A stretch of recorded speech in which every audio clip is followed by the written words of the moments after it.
السلام عليكم ورحمة الله وبركاته. معاكم يوسف اسماعيل طه.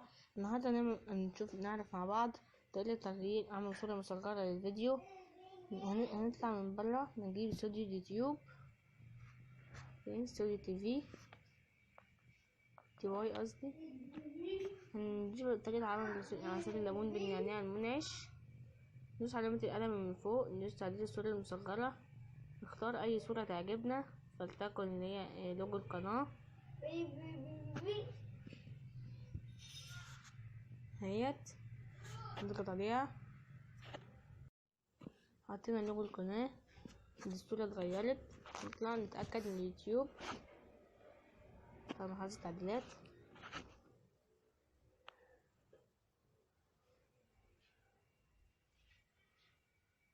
من القناة طريقة عمل عصير الليمون بالنعناع المنعش هو بس الصورة مختلفة، الصورة اللي احنا اخترناها دوت كده. احنا نطلع نغير الصورة تاني عشان تتأكدوا.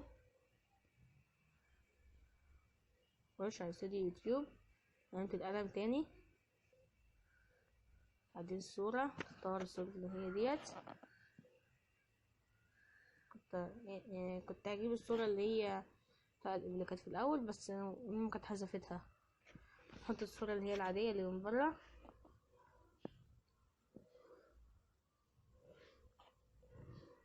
ديت هتشرف المكونات، اختيار حفظ،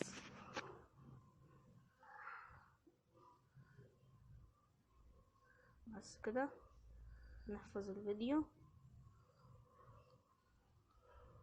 وهي كده الصورة اتحفظت. وده كان الفيديو بتاعنا النهارده. لو عجبكم الفيديو متنسوش تشتركوا في القناة، تفعلوا زر الجرس، تعملوا لايك للفيديو، وتوصلوه اللي عايزينه يبقى 5000 لايك في أقصر وقت. دعمونا عشان نعملكم أحلى فيديوهات. سلام.